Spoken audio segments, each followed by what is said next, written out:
Good evening, everybody. Thank you very much for joining us and welcome to the webinar. My name is Roisin White and I'm a Communications Executive here at Fingal County Council. I'll be your host for tonight's webinar, which is part of the public consultation on aircraft noise. Tonight we'll present the draft regulatory decision of the Aircraft Noise Competent Authority. This webinar will be recorded and that recording will be available on the website at fingal.ie/aircraft noise CA in the coming days. This public consultation process began on November 11th and will end on February 28th, a period of 14 weeks.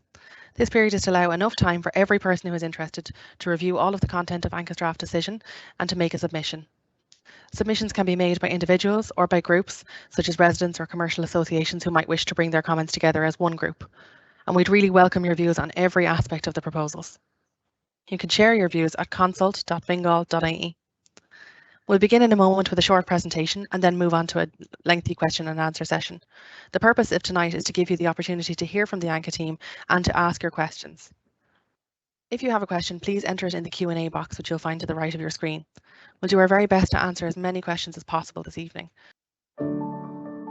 With a new North Runway, Dublin Airport is returning to growth after the COVID pandemic. This growth is good for the economy, but aircraft noise is a serious issue for local communities. As regulator, ANCA has carefully assessed the DAA's planning application. We've concluded that measures are needed to mitigate the effects of aircraft noise on local communities and the environment, especially at night. So we propose directing the planning authority to include certain conditions when deciding on the DAA's application. Condition 1, a noise quota scheme. This works like a noise budget. Each aircraft is allocated a number of points, a quota count, which it spends based on the level of noise it produces.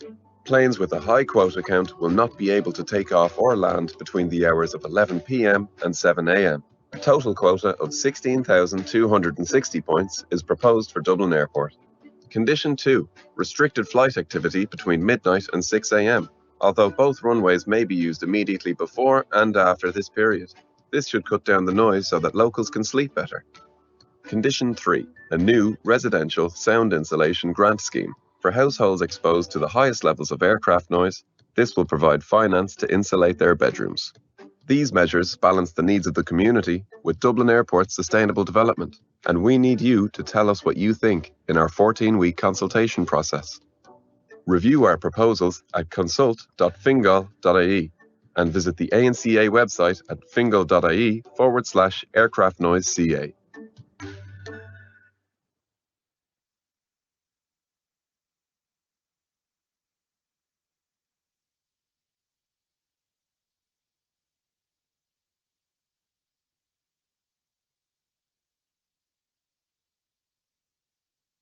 Hello, and thank you very much. That introductory video was just to really introduce ourselves, but I'd like to introduce us all now, and thank you for joining us this evening. Some of you may not know who ANCA is. We're the relatively new organisation, and this is our first public consultation. We're the independent regulator for aircraft noise at Dublin Airport. We were established in 2019 by Fingal County Council on foot of new legislation in Ireland and also on EU legislation. So we have a number of responsibilities related to Dublin Airport. First of all, we regulate the management of aircraft noise at Dublin Airport. We also ensure that aircraft noise is assessed in accordance with EU and Irish legislation. Currently, there are no noise operating restrictions at Dublin Airport, but in future, when they are in place, it will be our role to monitor them for compliance. And finally, we review all proposals for development at Dublin Airport to determine if there is any aspect of a planning application that would cause additional aircraft noise. So that's why we're here today. We have been reviewing a planning application that was submitted by Dublin Airport.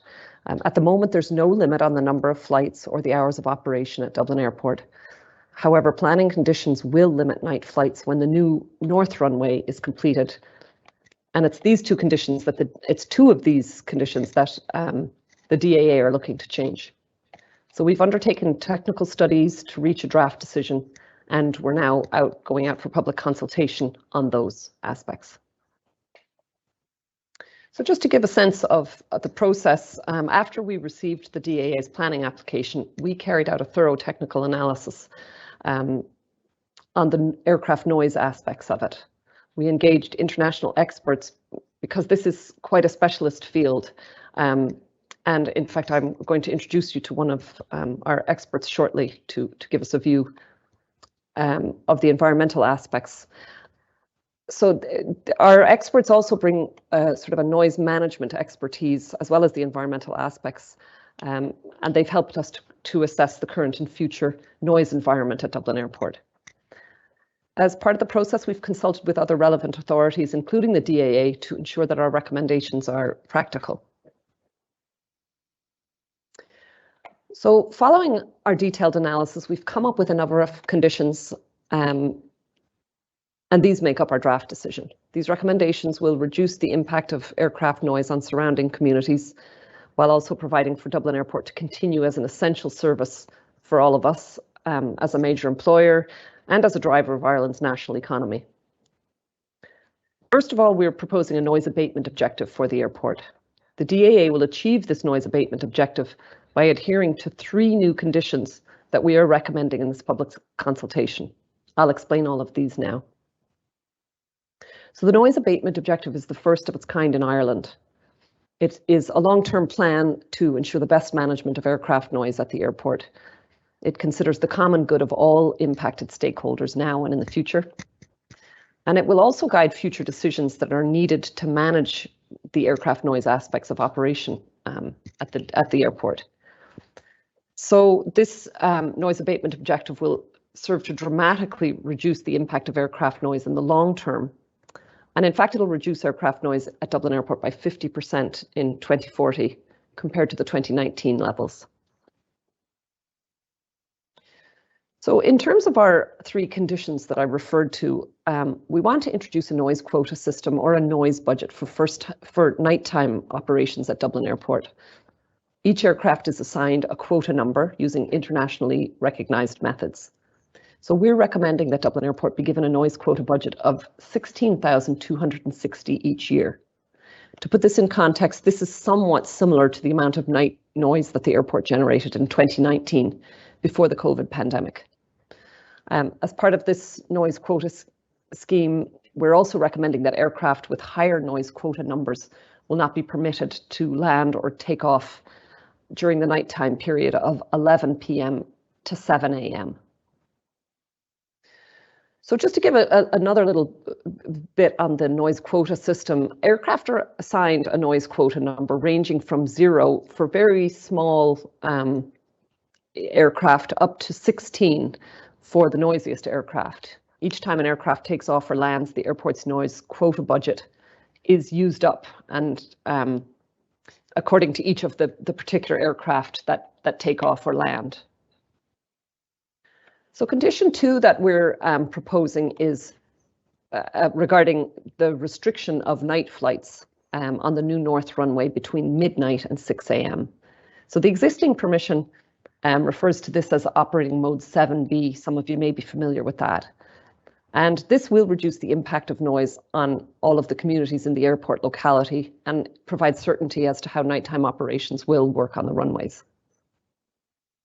And the third recommendation is a new residential sound insulation grant scheme for residents most affected by nighttime noise from Dublin Airport and who have not previously availed of such grant. This is a map of the eligible residents who've been entitled to grants of up to €20,000 to insulate bedrooms against aircraft noise.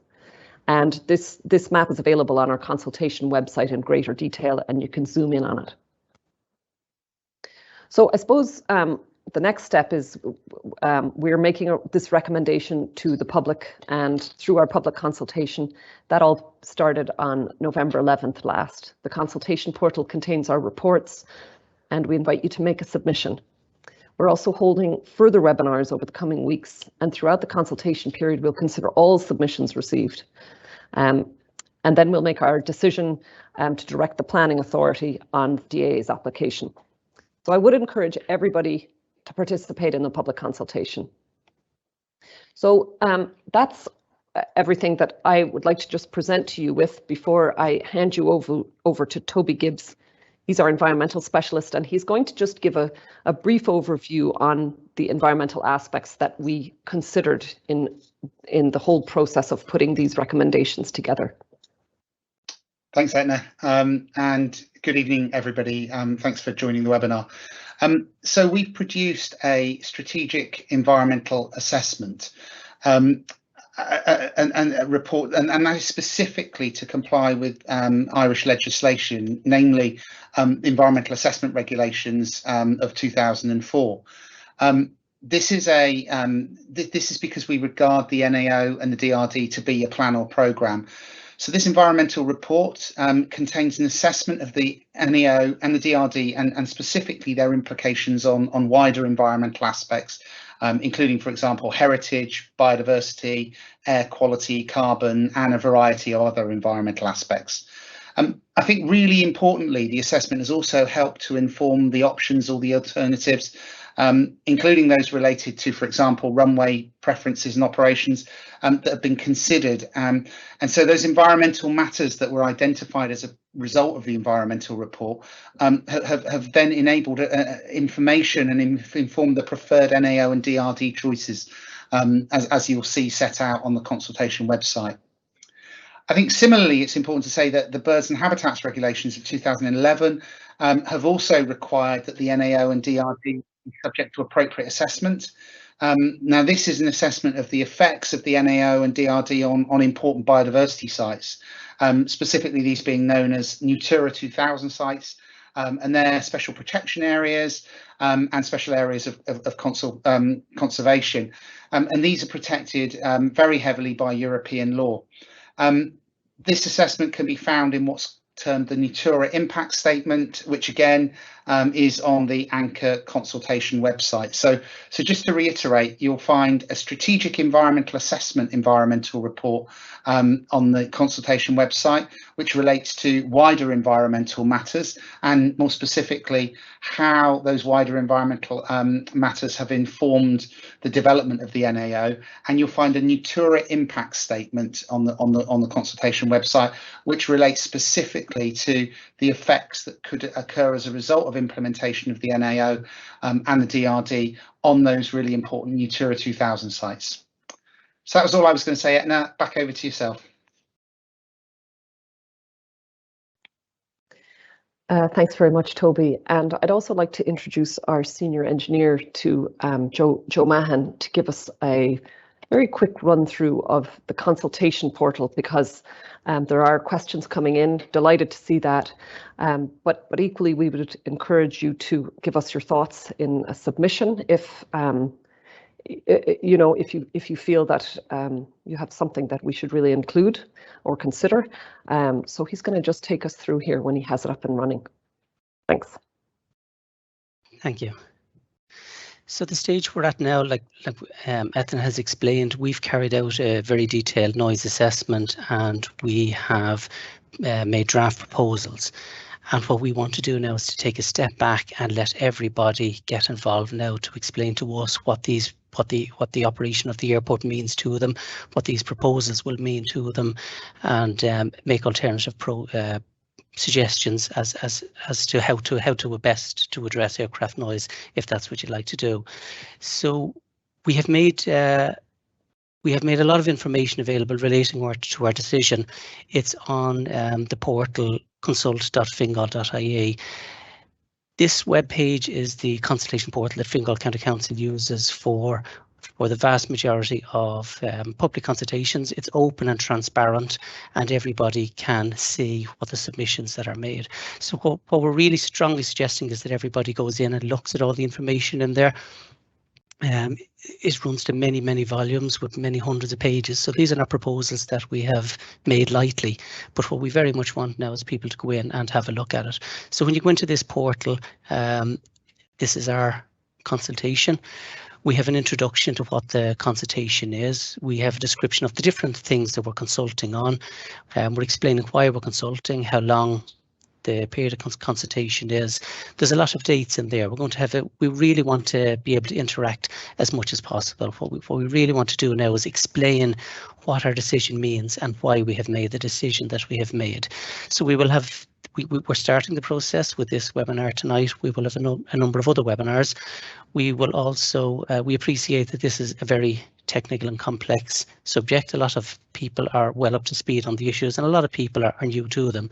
So we're going to have walk-in sessions where people can come in and meet us. We appreciate that we're not, because of the health situation, we're not able to interact with large numbers of people at the same time in the way that we would have been in the past. But we're going to make this facility. People can go in here and make appointments and come in, and we will discuss the proposals and try and explain them as best we can. There are a number of chapters. We have given an overview of what the planning application means. Ultimately, this is a planning process. The application has gone to the planning authority, and ANCA is carrying out a noise assessment of the aircraft noise implications.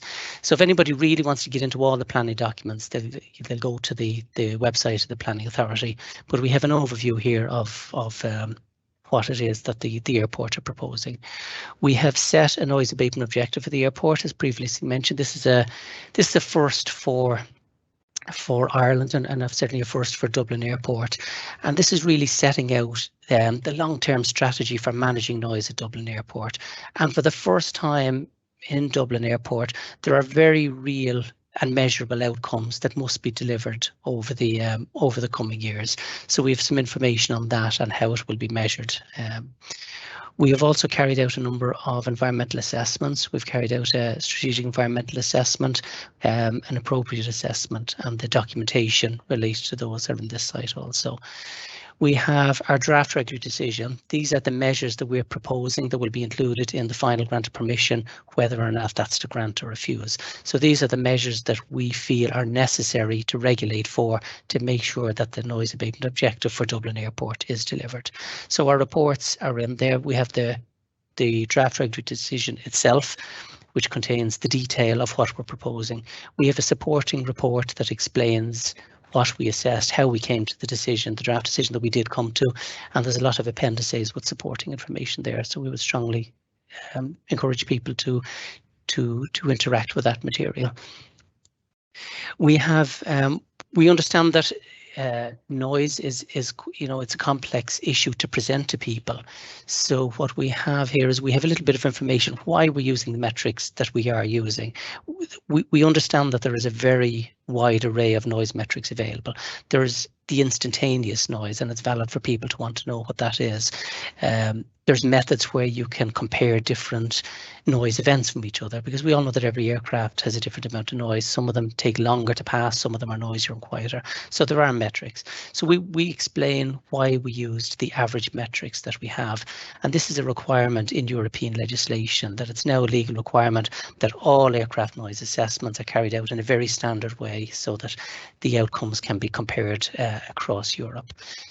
So historically, there have been different metrics used which related to the busy summer period, which tends to be 92 days across the summer. It's still relevant to refer to those metrics because a lot of the previous planning decisions are based on them. So some of the insulation schemes are for example. So the legislation allows us to continue to refer to those type of metrics where they remain relevant. But our noise assessment has been based on the standard European metrics. So what we have done is we have prepared an interactive map. It's available by clicking on this link at the top of the noise information page. People can enter their air code or their address up here at the top, and they can go right down to property level to see what our proposals mean to them. What we've presented is the 24-hour nighttime exposure for 2019, which is the most recent data set available, and it was the busiest year ever in the airport. So we have made that information available, and people can click on the layers to see what did that look like. We've also we believe that as the aviation industry recovers from the current pandemic, it will be recovering with the fleet that's currently in place. So we're showing what the noise exposure will look like as a result of our draft decision.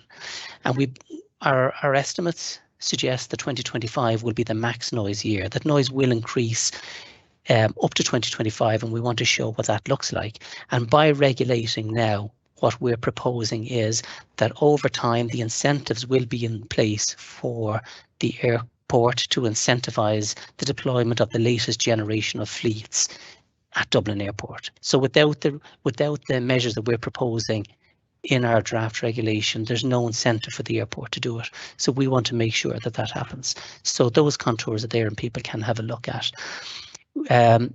There are a number of insulation schemes, home insulation schemes already in place around Dublin Airport. And they will remain in place. They're enshrined in planning conditions, and we consider that it's appropriate that they remain in place. But as part of this decision, we are proposing an additional nighttime noise insulation grant scheme, and people can go in and see there will they be eligible now, and might they be eligible in the future. We have listened to people's experiences that have participated in previous insulation schemes, and we've provided more flexibility in this scheme, and this kind of detail is in our draft regulatory decision. For instance, we're providing flexibility for homeowners to provide their own contractor rather than have one contractor coming in and carrying out work in their own home. We're also providing flexibility in our draft decision for homeowners to carry out work. Homeowners know their own property best, and we're providing flexibility for noise insulation measures to be undertaken that are perhaps non-standard but would best address the issues in homeowner scheme. So we would encourage people to go in and have a look at that mapping. If you can go right down to your own property level to see what it means for you. We have a next steps page to explain what happens next. This is a planning process, and while ANCA is an independent authority, we're carrying out a noise assessment on behalf of the planning authority. So our decision is a subset of the planning decision. It will go forward to the planning authority. They must incorporate our regulatory decision into the final grant of permission. So there's a lot of information there. If people would rather, they can certainly write to us. We've provided a postal address there. But we strongly encourage people to engage here and look at all the information that we've made available. Thank you. Thank you very much, Joe. So we're going to stop looking at slides now for a little while, and we're going to bring all of our panelists up on screen and start taking questions. We can see your questions are coming in fast in the Q&A box, so thank you very much for your engagement, and please continue to pop them into the box there as we go through. We'll endeavour, as I said, to get as many of them answered as possible this evening.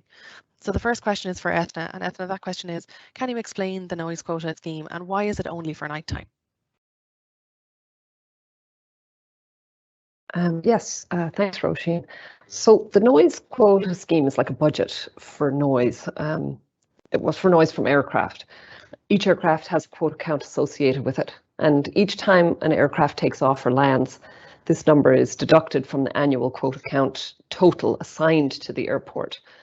It is the responsibility then of the DAA to manage this quota count or budget to ensure that it's used throughout the year, because the 16,260 figure that we're proposing is the total annual figure allowed. So I suppose in terms of the application of a quota scheme to nighttime only, in this situation, the DAA only applied in their application to make changes to conditions of the current permission which relate to nighttime flights. So this means that the conditions for daytime flights from the airport for all runways will be as per the current permission allows. I suppose one other point to mention is that the noise abatement objective addresses noise on a 24-hour basis. Thanks, Ethna. And I have another question here for you, which is, why are you allowing this change to happen now?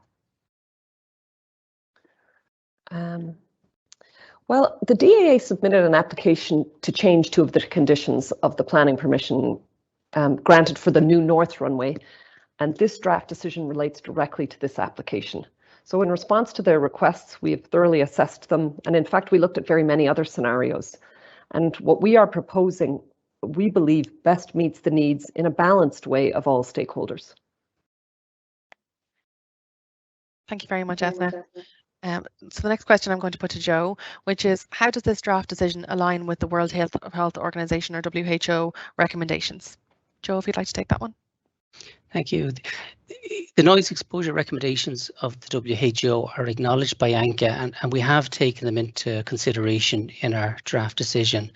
For instance, ANCA requires the reporting of noise exposure right down to WHO levels, which is lower than is currently required by legislation. We understand that current technology will not facilitate these recommendations being achieved overnight. But what our decision does is it recognises the aspiration to achieve it, and it provides the incentives for the airport to work towards it. Aircraft have a very long service life, and what we seek to do with this decision is to make sure that when fleet managers are making the purchase decisions now, that they will make the purchase decisions that will bring the quietest aircraft into place and will get deployed at Dublin Airport.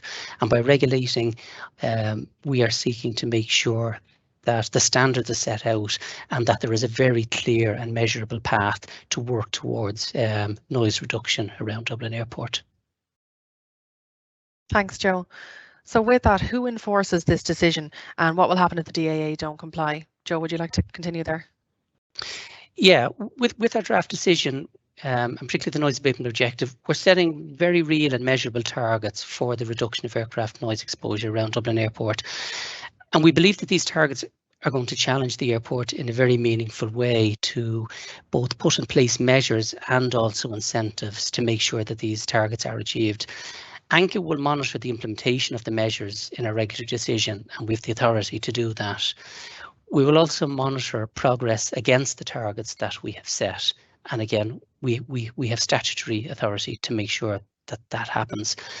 What our draft regulatory decision does is it provides for the measures that are required to manage the noise around the airport, and the planning authority will enforce these measures in the same way that all planning conditions are enforced. Thanks again, Joe. So we have a question here now about the insulation scheme, which is why is it only relating to bedroom insulation? And again, I'd like to refer that back to Joe, if you don't mind. Yeah, thanks. I touched upon when we had a look at the map, there are a number of insulation schemes already in place, and they were set in place at the time that planning permission was already granted for the North Runway, and we consider that it's appropriate that they remain in place. They were designed on the basis of the day-evening noise exposure associated with the runway. So ANCA considered it appropriate to bring in an additional scheme that will address nighttime noise in particular for those people most affected. And this scheme also provides extra flexibility from having listened to the experiences of people involved before. So this is an additional scheme. It builds upon, but it doesn't replace in any way the schemes there. And really what we want is people to have a look at it. We do believe that they represent good practice, at comparable airports, but we want people to interact with us and explain what these proposals might mean for them and to make alternative proposals if anybody would like to do that. Thank you. And I suppose relating to that question, we've had another one here, which is who deals with noise complaints? Because there have been a lot of noisy flights lately, and the person who's put this question in feels that the DAA is ignoring their concerns. Joe, again, I'm going to go back to you if you don't mind, just it's related to that previous question. Yeah, this is it's a very repetitive issue that comes to us a lot, and we do hear this point being made from the community a lot. Our role is we have regard to all the issues that cause the community annoyance from aircraft noise, and it's our role to regulate, to manage the aircraft noise in the community. We don't have a role in the management of individual aircraft complaints. These must be continued to be made to the DAA. But this process that we're engaged in now, and this consultation that's underway for 14 weeks, it's one of the ways that we listen to the experiences of people around the airport. We've engaged with the airport over a period of time to try and address these issues that we are aware of. One tool that was delivered this year was a software tool called WebTrack. It's available on the internet, where people can look at near live aircraft activity around Dublin Airport and to see does it comply with the modes of operation that are in place for Dublin Airport, and people can make complaints there and then. And if somebody is woken by an aircraft in the middle of the night, they can replay that event the next day to see what the event was, what it meant, what the height of the aircraft were. The noise measuring stations around Dublin Airport are on this system, and people can see what the noise levels were as aircraft moved over them. And we're continuing to engage with the DAA to make sure that there's an ongoing rollout of information. ANCA believes that aircraft noise must be managed to the best possible extent, and that as good a quality information as is possible should be available to people. Thanks very much, Joe, for that answer. So moving on to an environmental question now. With COP26 and with concerns about the environment, why are you allowing this growth to happen now? Ethna, would you mind taking that question? Sure, yeah. Our role in the Aircraft Noise Regulator's office here is to ensure that the impact of aircraft noise is minimized. So it's not really for ANCA to give permission or to regulate on the growth of the airport, but it's really about best managing of the aircraft noise resulting from that growth. Thanks, Ethna. Another question here that I think is your best place to answer, which is why remove the 65 flights per night? Yeah, so the capping of aircraft movements as a noise management tool is not regarded as the best way of managing aircraft noise. It's quite a blunt instrument in the sense that it gives no regard to the noise generated by an aircraft, and therefore gives no incentive for the use of quieter aircraft in and out of Dublin Airport. So as a result, Dublin Airport could end up getting the noisiest of all of the various airlines' fleets, because they could fly into Dublin without penalty, without the use of a noise quota system. And so the use of the noise quota system is considered to be the best international practice. And it is used in various airports throughout Europe, Germany, Spain, the Netherlands, the UK. And in fact, the major airports in London use noise quota schemes. Thank you, Ethna. Another question here now, which is why are you allowing an additional 2 hours of noise per night on the North Runway? Ethna, if you wouldn't mind taking that one, please.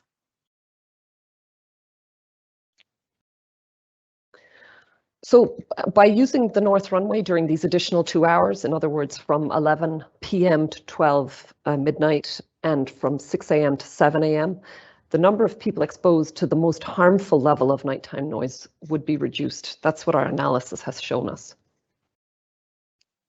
Can I just add to that point? The original grant planning permission was granted 15 years ago.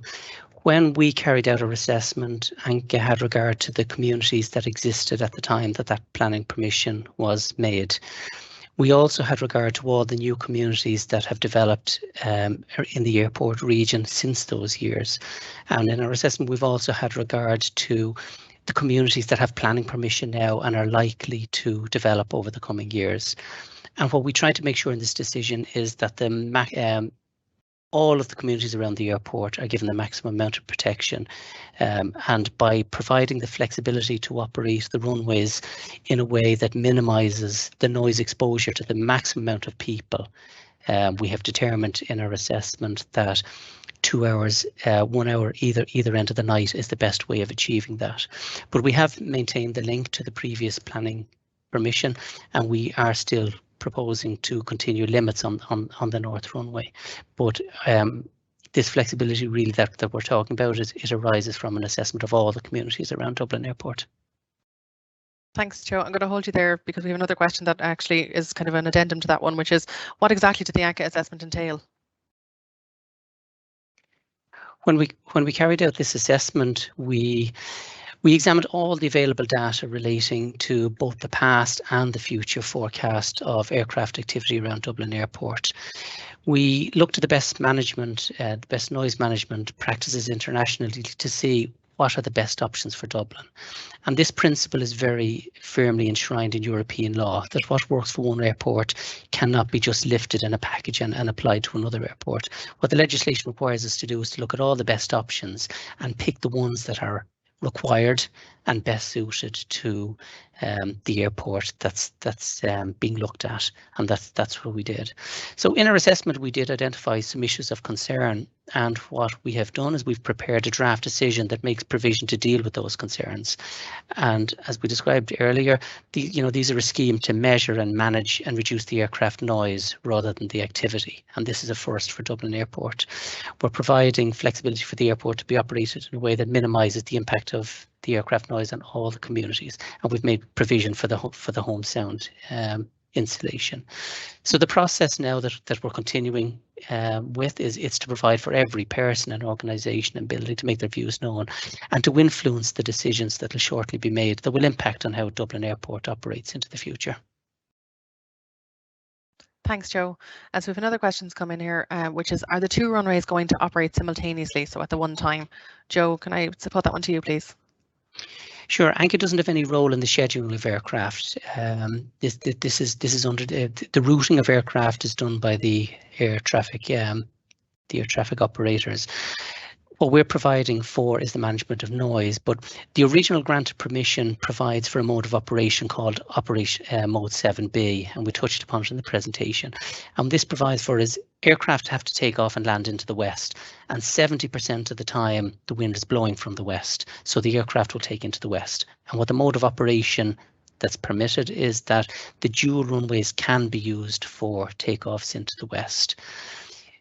For landings into the west, the granted planning permission provides that the south runway shall be the preferred runway for landings, but where that's full, the granted permission does provide for the north runway to be used. And then for takeoffs into the east, both runways may be used by air traffic control for landing into the east. And again, for taking off into the east, the south runway is the preferred mode of operation.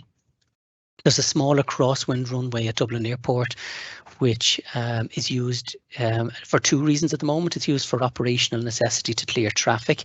That route will not be open anymore as a result of the new planning application, and the airport is not proposing to change that.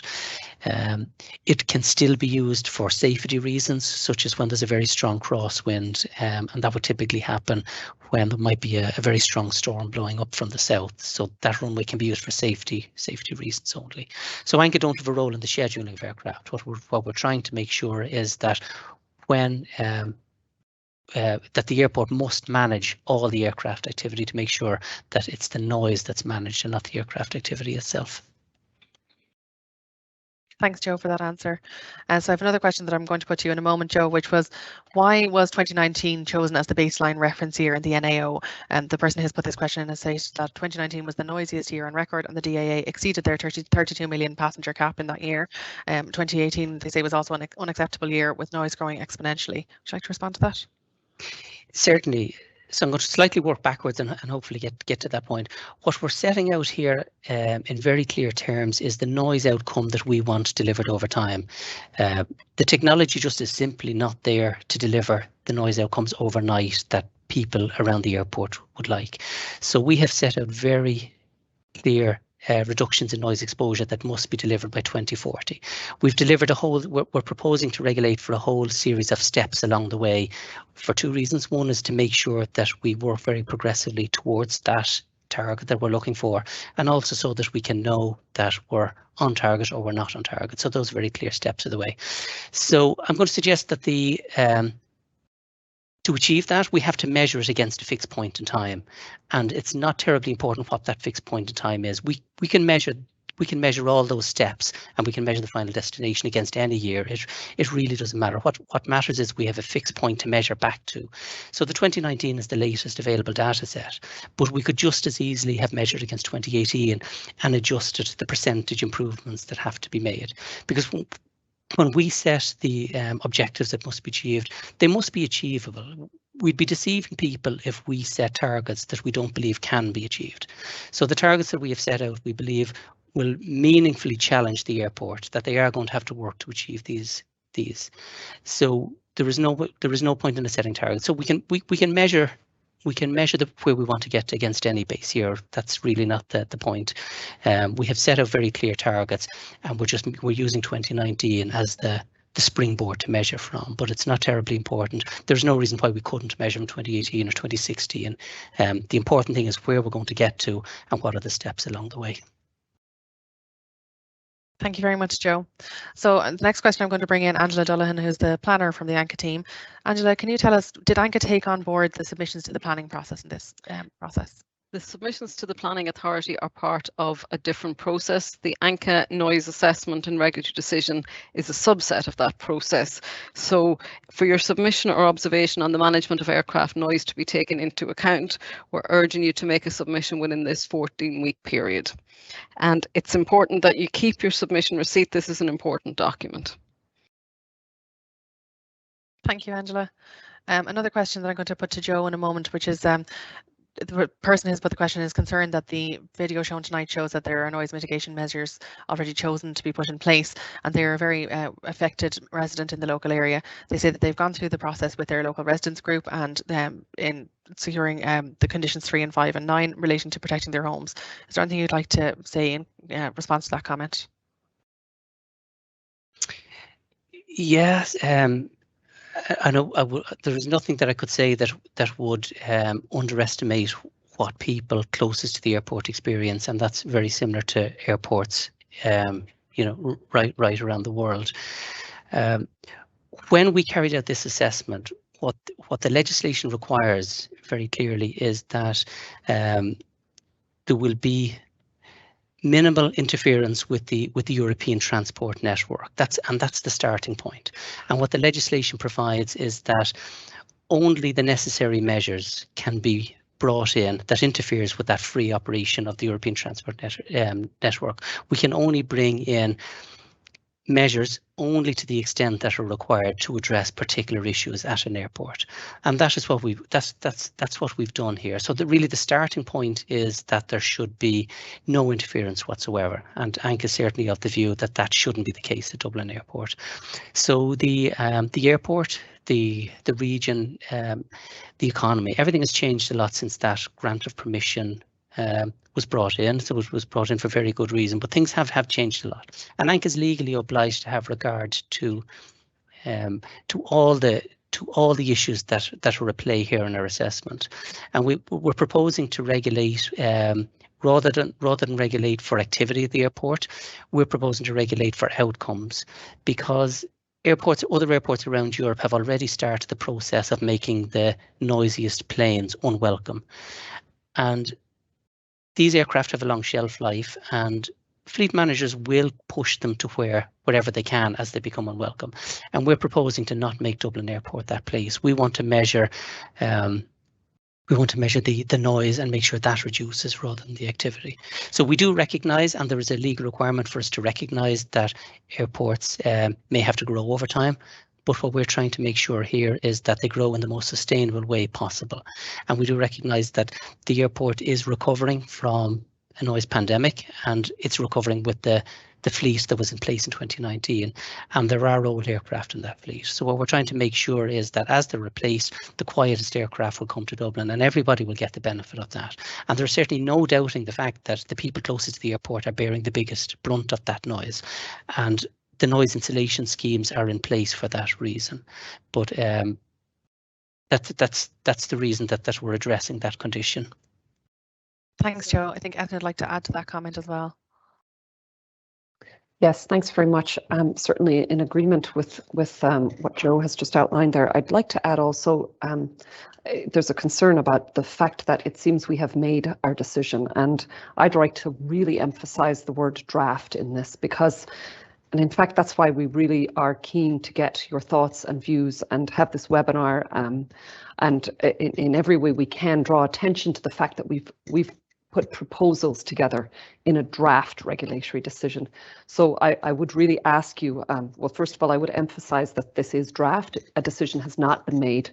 And secondly, I would emphasize that that's why we're out to public consultation for quite a considerable period of time, so that people have the opportunity to look through our documents and really weigh them up and understand the use of the balanced approach, which has been applied here as we're legally required. It gives details of how we have put that balanced approach assessment together for this. And I suppose I would like to just touch on one other aspect of a question that I'm not sure we had fully addressed, and that is the question of why we're revisiting this since 2007's decision was made via a process through the High Court. And I suppose, as Joe had outlined, a lot has changed since then. In particular, there's been significant changes to legislation, both in the EU, so the European Regulation 598 in 2014, subsequent to the 2007 decision, and also within Ireland, the Act of 2019 for aircraft noise regulation. So those two pieces of legislation essentially require us, through the Planning and Development Act actually, to then therefore assess this planning application within the aircraft noise competent authority. Thank you, Joe and Ethna. So the next question that's come in is, will the noise consultants be available to meet by appointment? Joe, would you like to take that one? Pardon me, sorry, we're just having some audio trouble here. So will the noise consultants be available to meet by appointment? It'll be the staff of ANCA that will be available for meeting by appointment. So what we want to do is explain what our decision is and why we've made it. And if there's any points raised that that are not addressed on the day, I'm sure we'll make arrangements for any follow-ups as necessary, so that when people make a submission, it'll be as informed a submission as possible.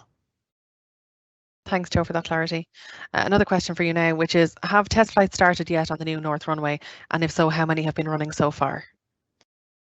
ANCA isn't part of the construction or the testing in any way, so I'm not going to speak from behalf of the airport. It's my understanding that they haven't taken place, but I don't have information in hand as to when they will or what may happen. I think that's really something that will have to be directed to the airport, because we're not part of that. Thanks, Joe. So the next question is, what standing have the WHO recommendations on aircraft nighttime noise, which states that noise levels produced by aircraft should be below 45 decibels at D? Joe, would you like to respond to that question? Yeah, I think I did briefly touch upon it, but I'm happy because it's a very important issue for residents. We certainly recognise them, and as the starting point, we're requiring all noise assessments to be carried out to the WHO standards. We're using the WHO methodologies for all our noise assessments, even though they're not yet enshrined in European law. So we're certainly the first in Ireland, as far as I know, to start to come on board with all those recommendations. But they're not going to be delivered overnight, and they certainly won't be delivered without the measures being put in place to require them to be delivered. And it is important to note that the previous granted planning permission was made before a lot of these health-based standards were brought out, and it's our belief through our assessment that those conditions won't deliver it either. So what we're trying to do is put in place regulation to make sure that there is a very progressive route to achieving the best possible standards around the airport. But that technology is not available at any airport yet. But we really want the steps to make sure that when purchasing decisions are being made, when decisions are being made about what aircraft to incentivise, that everything is moving in step towards working towards those recommendations. Joe, again, I'll stay with you for a moment. There's a further question here about nighttime noise and the recommendations from the GDG that nighttime noise be below 40 decibels. What comment have you in relation to the known aspects of adverse effects on sleep? And our regulation and the measures that we're requiring in the noise abatement objective, they are very much health based, because it's undisputed what the adverse impacts of noise are. They're not under dispute, and there's certainly negative health impacts associated with them. So we believe that without regulation, there will be no incentive to move the airport to a situation where those can be reduced, and that's very much what we're trying to do. We have set the priority level that insulation will kick in at. So that's something that can happen very quickly. That will happen really in the short term, and that's set on the WHO assessment methodologies. And then all our outcomes over time are based on not only the nighttime health noise exposure recommendations, but we also have metrics in there that capture the 24-hour noise exposure, because it's not just negative health outcomes are not just associated with nighttime noise, they're also associated with noise right across the day. So our measures are very much focused on that. That's it's the only point, if I could get that across tonight, that it's health-based outcomes that we're proposing here. Thank you very much, Joe. So we have another question here from a concerned member of the St. Margaret's Residents Association, who says that they wonder why this process is being revisited after 14 years, that they were engaged in the group that took the DAA and Fingal to the High Court. And Ethna, I'd like to bring you in on this one. Yes, thanks, Roisin. And I suppose this is somewhat similar to the question that was asked earlier. really there's been a significant changes in the laws. The Planning and Development Act was updated in 2019, which allowed for the Dublin Airport Authority to seek a change in their planning conditions and under the term relevant action. So they applied for relevant action within a planning application, and that's essentially what we're addressing here now. As part of the 2019 Act, which also changed the Planning and Development Act, that's when Fingal County Council became the competent authority for aircraft noise management. And then therefore the Aircraft Noise Competent Authority was created within Fingal. So essentially we were given the task then to assess the noise climate at Dublin Airport related to any relevant action or proposed development. So really that's the reason this has come about. I suppose it boils down to a change in the law. Thanks, Ethna. And we've had a couple of questions here now in relation to the buyout scheme. And Joe, I'm going to put these to you. So why has the buyout scheme not been mentioned tonight so far? And where has the relocation scheme come from? And also we have somebody who said that their home is classed in the voluntary buyout scheme, and they have some concerns about it. They'd also like to learn more about where this relocation scheme has come from and what it might entail. Okay, so ANCA is not proposing to change in this draft decision, we're not proposing to change the voluntary buyout scheme that's in place. So that was put in place at the time that the original planning permission was granted. We believe that it still remains relevant in the context of comparable airports around Europe, and we're not proposing to change that. We also believe it remains aligned with development plan policy in terms of development, acceptable development around Dublin Airport. So it's not that we haven't mentioned it. We believe it does remain in effect, and we believe that it remains relevant. And then the implementation of it, the airport is the implementation authority, but it's enshrined in a planning condition and must be implemented in accordance with the original terms. So we're not proposing to change it at this time, but we're quite happy to hear the experiences of people that are participating in it, and if they want to make a submission surrounding that, we'd be very happy to hear it. Thanks, Joe. So we have a question in from somebody who says the DAA's most recent proposal is to increase the number of flights by 34% and reduce the curfew period by 2 hours and 1 minute.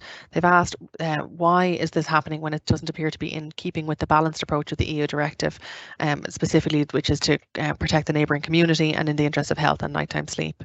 Joe, would you like to take that question, please? Yeah, the policy, like was mentioned in that question, it comes from the international level. The ICAO is a specialised agency of the United Nations. They set policy at the at an international level, and then that policy is enshrined in law through European legislation that has direct effect in Ireland, and also it's given additional effect through Irish legislation. But it's very much the principles of the ICAO guidance that growth should happen in the most sustainable method possible. So it's not ICAO balance. It wouldn't be correct to say that ICAO guidance is to say that there should be no growth or no development. What it says was all growth and development should be assessed to make sure that the best balance can be struck. And it sets out a very structured way of doing that. And what it says is you must move through the principles of the balanced approach. So you should try and address all the noise at source in the first instance and to see can that address it. So in this instance, no, we felt reduction of noise of source can't address the issue in the short term to the extent that we believe is necessary. We're required to look at the land management policies around the airport, because every airport is different in terms of the mixes of residential and industrial. So we must have regard to the land use management plan around Dublin Airport, and we have done that.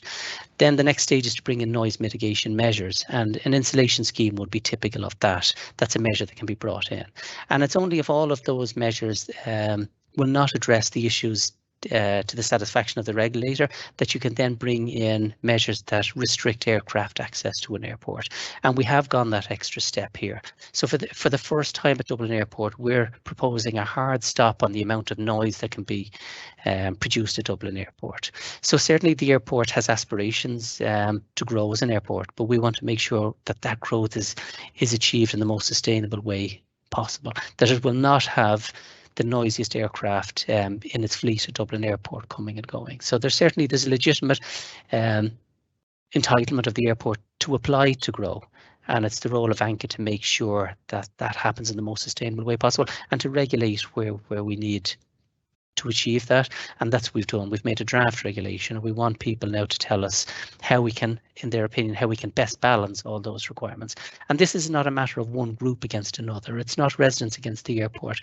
This airport carries out a very wide array of functions. There's people that travel through the airport and have a requirement to travel at different times. There's the business, there's leisure, there's the people that work through the airport to carry out their business, there's freight. So there's so many facets here in addition. And we seek to strike the best balance, but we certainly want the opinions of all the groups to see how that balance can be delivered in their opinion. Thanks, Joe. Just to take a moment to say thank you very much for your questions. I can see they're still coming in fast, and we are, as I said, are going to do our very best to get to them, as many of them as possible this evening. So when we talk about aircraft noise, we're not just talking about airplanes, and we've had a number of questions in about helicopters. Joe, I'm going to put this one to you. Somebody has said that they feel there's a significant increase in helicopter activity and operations throughout the day. Were helicopters taken into account in ANCA's assessment? Yes, civilian aircraft activity comes within the remit of the legislation that ANCA applies. A lot of the helicopter activity would be air and sea search and rescue. There would also be activity relating to the Garda helicopter, and those are not areas that would come under our area for regulation. But all civilian activity should be captured in the noise models. But we do know the majority of the aircraft at Dublin Airport, the helicopter aircraft, would be either Coast Guard or Garda, and they wouldn't come under our area of regulation. Thanks, Joe. So just to clarify, does that mean that those that activity is not included within the noise budget? That's correct, yeah. Thank you very much. So I have a comment here that says these predicted measurements show that residents could be living with 90 to 100 decibels over their homes, which deem their homes inhabitable and their quality of life and amenities severely diminished. Obviously, residents are extremely concerned about this. Joe, is there any comments you'd like to offer in relation to that? Yeah, this is a very valid issue that's raised over and over again with us, and it's really important for people to understand what do all these metrics mean. And I've no doubt that the people closest to the airport do understand, but we have provided some information on it. There is no two aircraft the same. Some of them are slower events, some of them are faster, some of them are noisier. It's not even to do with the size of the plane, it's the age, the size, the airframe, the engine. There's so many factors here. So what the legislation requires us to do is to aggregate all those individual movements into an annual average and then regulate on that basis. So it's correct to say that the individual aircraft event will be noisier, will be a higher decibel level than the average levels. And those kind of levels can be ascertained by going into WebTrack and having a look at the noise monitoring terminals. And those kind of numbers that were mentioned, they could be typical depending on how close you are to the airport. There's other metrics that seek to capture the duration and the loudness of an event by squashing the entire noise event into artificially into a 1 second period. And that allows you to compare different events. And that's known as the SEL figure. So people will often find that figure relevant to their own circumstances. But the legislation that we're operating in requires us to aggregate all the individual events, how noisy they are, how long they take place, and to put them into a model. And then the model allows us to compare one scenario against another, because there's different ways of operating the runways. And if people want to go into the planning file and our file, they can see what the noise exposure implications will be of all the different ways of operating the runways. And that's only possible by averaging out the noise over a year. But it's certainly relevant for people closest to the airport in particular to know what are the individual noise events. We're working very closely with the airport at the moment to expand the network of noise monitoring stations that are out in the community. And we believe that that'll provide a lot more information to people how noise impacts on their own circumstances on a day-to-day basis. Thank you very much, Joe. So we have a comment in here and a question from the St. Margaret's Concerned Residents Group, who say that they have had noise monitoring research undertaken in some of their homes on predicted noise levels based on both the existing and the new runway. They believe the method of measurement considered the longitudinal noise measurement essentially gives a more robust and accurate prediction as to what true levels of noise will look like once the new runway is operational. Would you like to comment on that? Yeah, we'd be very happy to have that point made to us. It's only a draft proposal. We'd be very happy for those points to be submitted to us through the consultation. So the consultation portal allows you to make submissions on all the different chapters and to upload any documentation that that a resident would like to, and we'd be very pleased to have that information, and we will have regard to it before a final decision is made. Thanks, Joe. So a question for Ethna here that we've moved slightly away from the residential concerns to the business concerns for a moment. The level of uncertainty at the length of time caused by the pending review of the planning conditions is causing concern in the freight distribution sector. Will a decision be made in advance of the opening of the runway? Yes, it's a really good question, a very important question, and not something about the timeframes that's lost on us here.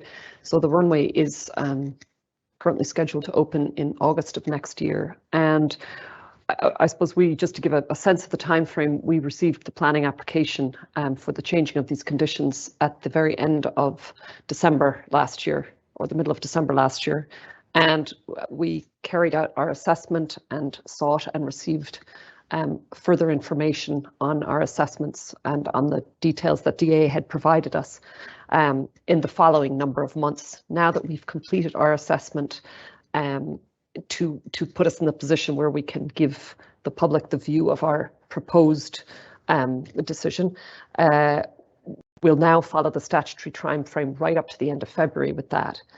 I hope that we get meaningful submissions in, a bit like what Joe just referred to there about the documents that we'd like to see and that we will certainly assess further. Bearing in mind that might take some time to consider the aspects of that and move along, we would hope and expect to be finished our process by the middle of the summer, early summer, if really depending on the quantity and the volume and really the content of the submissions we receive. Following that, the planning authority will make their decision after that. So I would like to say, but this is not a commitment, I would like to say that sometime towards the end of the summer, it will be clear what the decision on the runway would be from Fingal County Council. But again, I'm not the planning authority. I should say I don't wish to speak on their behalf because their process only follows after we direct them to include our what will then be our decision into their planning decision. Thanks, Ethna, for that answer. So I have a comment here from someone who says that according to the EIAR submitted by the DAA, the WHO guidelines could not be adopted as thresholds that are imposing very significant restrictions on the current permitted operations of most major airports. And the question is asked, are ANCA ignoring WHO guidelines? Joe, would you like to take this one? Yeah, no, we're very much not ignoring them. We're very much acknowledging them and incorporating them into our draft decision. Our assessment indicates that the technology is not there to deliver those standards overnight. And we also firmly believe that unless the measures are put in place to drive performance down to those kind of levels, that it won't happen. We believe the regulation is necessary to drive activity towards those kind of standards. So we have very much taken those. We acknowledge them, we support those recommendations.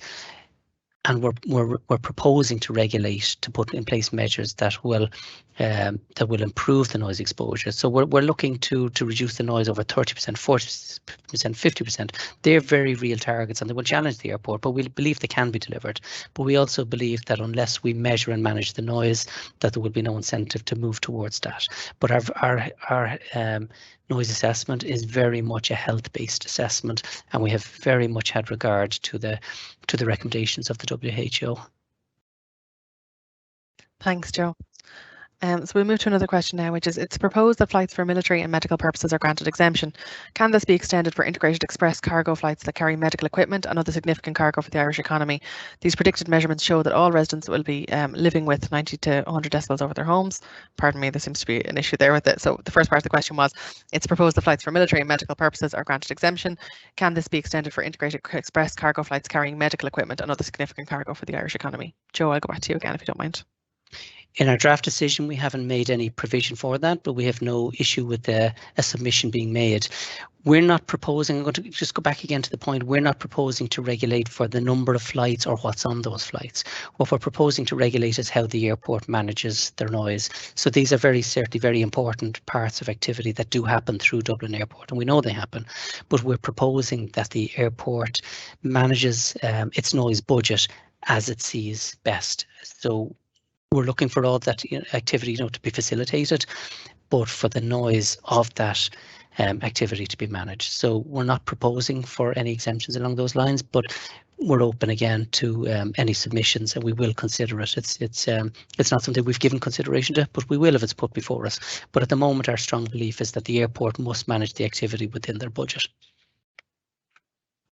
Thanks, Joe. We have another question here that says, the capacity of Dublin Airport has been doubled by the new North Runway. So why does the DAA require an increase in nighttime flights despite this new facility? Joe, would you like to take that one? Yeah, our assessments indicate that by keeping all the activity on the South Runway at night, more people will be impacted by the negative effects of aircraft noise. That's of all the modelled outcomes that we looked at, that one had the worst health outcomes. So it's not just a matter of the communities that existed at the time the permission was made. We've very much had to have regard to all the new communities and all the communities right around the compass around Dublin Airport. And our assessments very clearly showed us that by utilising, this is not about providing flexibility to the airport. We believe that by some of the activity happening at those two ends of the night, better health outcomes can be achieved. Because we know that a large number of aircraft are based at Dublin Airport, and they leave early in the morning and they might do 5-6 flights around Europe before they return to be based in Dublin again that night. So there's a lot of activity at the start of the night and at the end of the night. And by keeping that activity on the South Runway only, more people will be affected by the highest levels of noise exposure. So it's not that we're trying to facilitate the airport here, we're trying to facilitate the best health outcomes. And that's the reason that we're proposing to use the North Runway during those times. It's not to facilitate the development of the airport. Thanks very much, Joe, for that answer. So as we know, planes don't always fly. Sometimes they're on the ground. And we have a comment here from someone who says, planes on the ground testing their engines can be very noisy. They say, can these be boxed in or blocked off with screens or mounds of earth to mitigate that noise? Joe, I'd like to bring you in again there if you don't mind. Sorry, so the question is in relation to planes that are testing their engines while on the ground, obviously are causing noise as well. And that noise might possibly be boxed in or blocked off with screens or mounds of earth. Is this something that could form a part of ANCA's recommendations? Yeah, there's a number of measures in place to deal with the testing of aircraft noise and from engine testing. These are enshrined in prior planning conditions at the airport. So the engine testing centre has been moved from the north side of the airport, quite close to a lot of the residents in South Swords. It's now been moved to the middle of the airport to move it away to the furthest possible place from where people live. There's also noise mitigation measures in place regarding the hours where aircraft engines can be tested. So during the night, aircraft engines can't be tested. So if people feel that is happening, certainly we would be interested in hearing that. But it is currently regulated at the moment, and it is an issue that we did look at, and we do feel that those regulations are appropriate. So it's to prevent the aircraft engines being tested at night time and also where it happens. So we do feel that it's appropriate that those restrictions would continue. Thanks, Joe. And if someone has a comment they'd like to make in relation to things like boxing off or mounds of earth being placed, would that be an appropriate thing to put in a submission? Yes, it certainly would. And when we're our aircraft noise testing on the ground isn't covered by this aircraft noise assessment. This is really the aircraft activity that we're regulating for. So that kind of activity wouldn't be captured, but it's already captured in planning conditions associated with the airport. And then when we're finished our aircraft noise assessment, the planning authority will have regard to all the issues associated with this planning condition, so people can certainly interact with the planning authority on any issues that are not covered within our remit. Thanks, Joe, for that clarification. So we have a question here which says, will ANCA do field measurements at houses in Kilreask, St Margaret's, all of which are deemed buyout properties? Yeah, it's something that we're very actively working with the Airport Authority on the moment. We do feel that there isn't a big enough network of terminals at the moment, so we're working with the airport to significantly expand that network and to include a number of mobile terminals that can be moved around the community and provide the best possible information to people. So it's my expectation and my hope that those kind of facilities will be made available. So both that there will be a wider array of permanent stations in all the locations that are most affected by aircraft noise, but also mobile stations that can be moved around wherever there's issues of particular concern. So that's a very important issue for us, and we are exercising our other authorities to progress those kind of issues. Thanks, Joe. So the next question I'm going to put to Ethna, which is, what measures are being put in place to monitor takeoff and landing noise at Dublin Airport? Well, right now there is there's really no restriction on the number of flights that take off or land or the operating hours. So, but that will change when it'll change related to the noise quota when that comes in on completion of the North Runway. However, ANCA in our role will not be monitoring the takeoff and landing. As I was describing earlier, the noise quota scheme really is what we're looking at. So as I say, we're not going to be measuring the number of flights. We're going to be measuring the amount of noise. So the quantity we measure is not the quantity of flights, it's the quantity of noise. Thanks, Ethna. Joe, the next question I'll put to you. Someone has a concern that the balanced approach, which is enshrined in international law and consistent with Ireland's obligations under EU Reg 598/2014 and the US-EU Air Transport Agreement of 2007, has that been considered in the draft decision? Is ANCA taking that balanced approach under that definition? We have. The balanced approach, it's enshrined in Irish law through European legislation and Irish legislation. So we're legally obliged to have regard to it. And I think the fact that we have progressed through all the steps to get to the stage where we are proposing to regulate, to limit aircraft noise at certain times, I think that shows we have gone through the steps, because the legislation doesn't allow us to bring in any regulation, any limits until we have gone through all those steps. So we very much have. The balanced approach is central to the noise assessments that we carried out, and not only do we consider it appropriate that we would do so, but it's enshrined in law. We don't have a choice on that matter. Thanks, Joe. So what methodology has been used to measure noise? Are single event levels being considered? US-EU Air Transport Agreements of 2007, have they been considered in the draft decision also? Again, I'll go back to Joe on this one. Yeah, all the single events are captured in the noise models that we have regard to.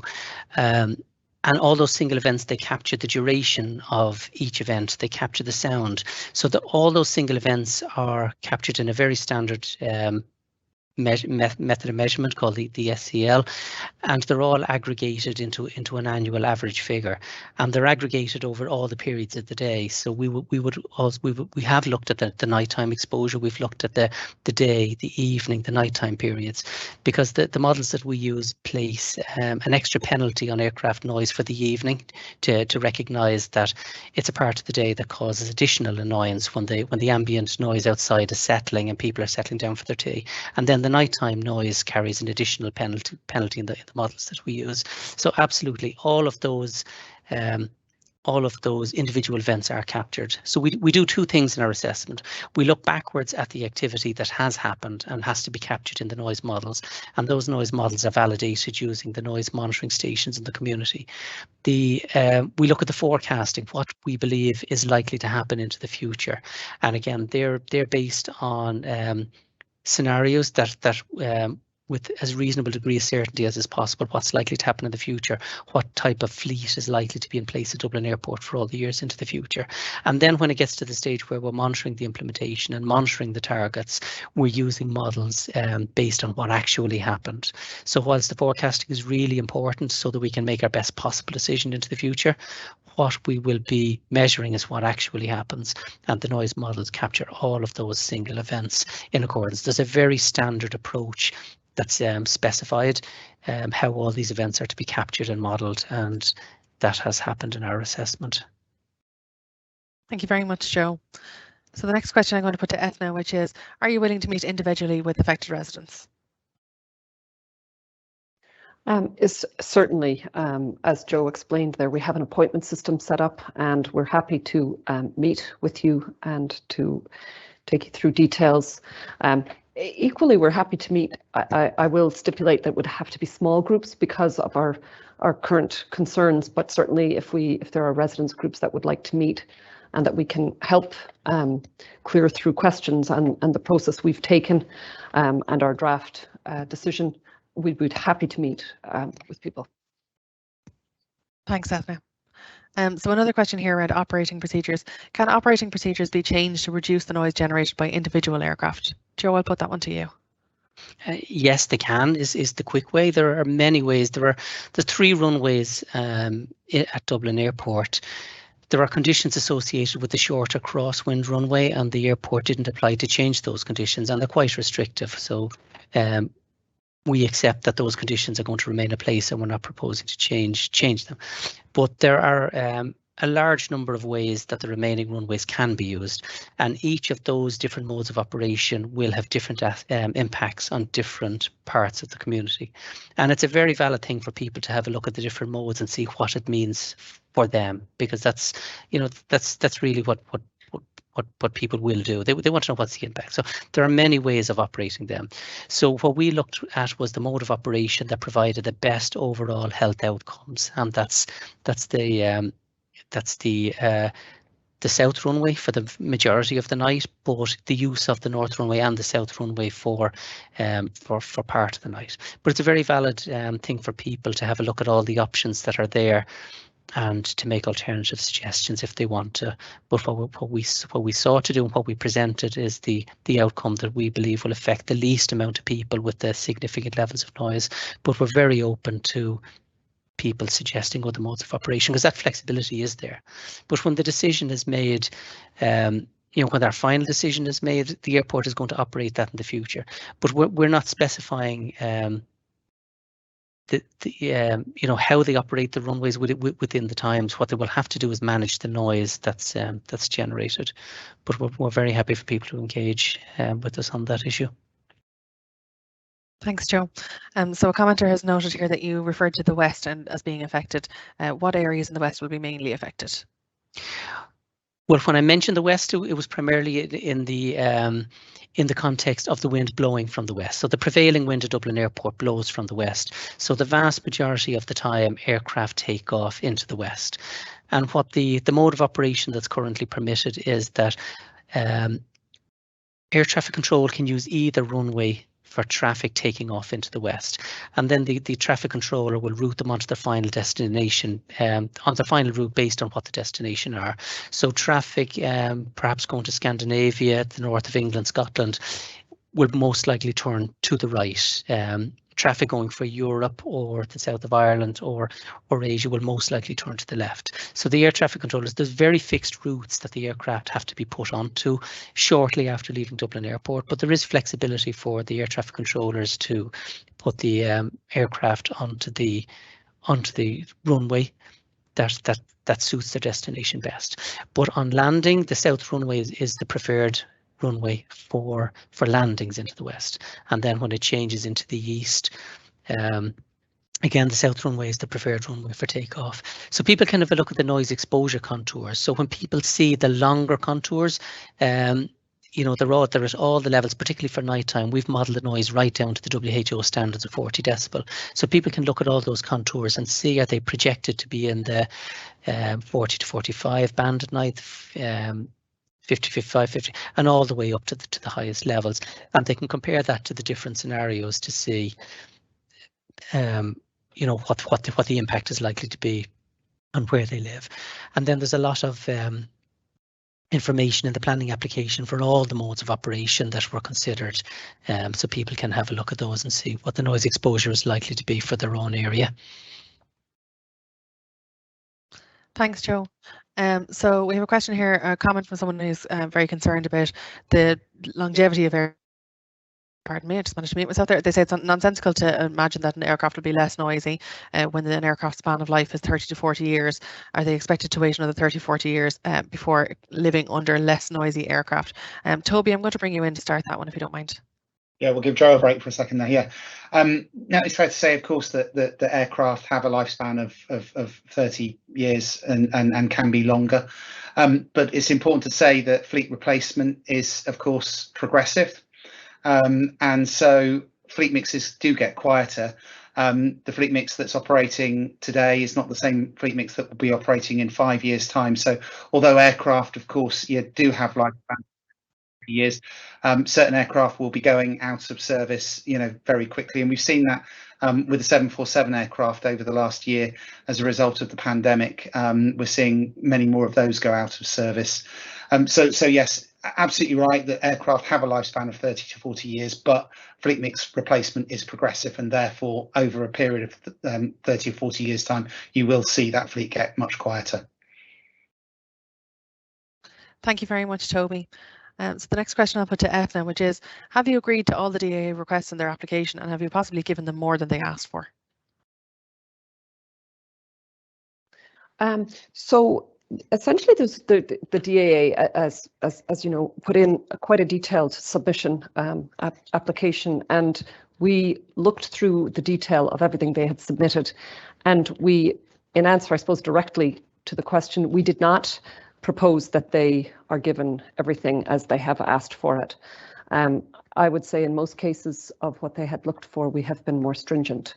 If I take an example about the noise quota scheme, they came in with a significantly lower number. However, that was to be covering a period of a much shorter duration during the night. So in other words, they did not include from the full legal night of 11 p.m. to 7 a.m. They included a shorter period and a smaller noise quota count. But we felt that it was particularly important that because one of the busiest time periods of operation for Dublin Airport is the 6 a.m. to 7 a.m. period, that must be regulated. In other words, that it must come within the remit of the quota count budget. So that was one of the changes we made.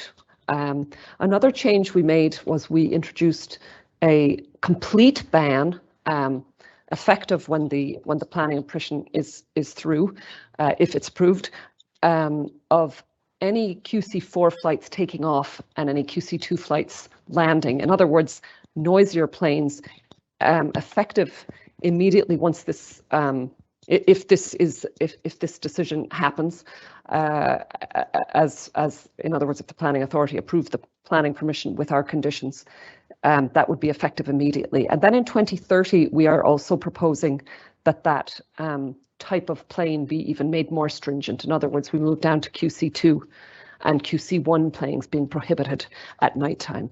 So there are more stringent measures that we have introduced. Trying to think, we did also change the insulation scheme, where we have proposed a much, let's say, clearer delineation of the contour lines, and they responded to that by certainly, like where a house was cut in half, for example, with a purely technical analysis, we would have ensured that was included in the scheme. Trying to think, is there any other aspect of it?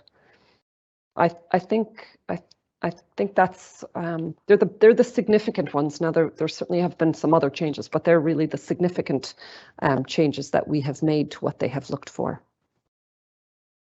Thanks, Ethna. We are coming up on 8 o'clock and we're just going to make time for one final question now before we finish up.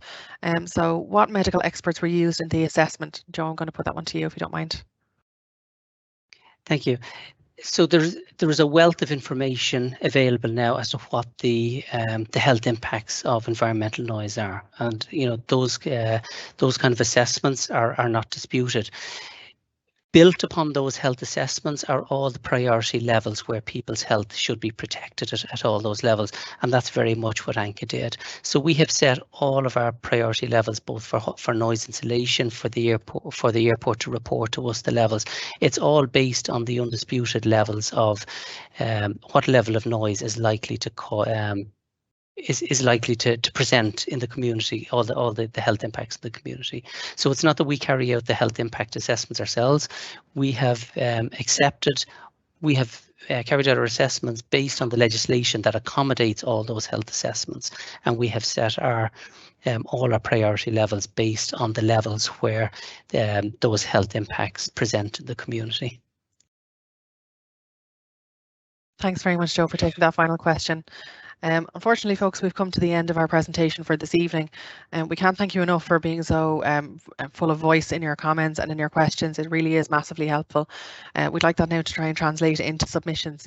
So please do go to consult.fingal.ie and make sure that you share your views there. I can assure you every single one of your submissions will be read and taken into consideration as ANCA continue to do their work in the coming weeks and months, and they really do value those contributions.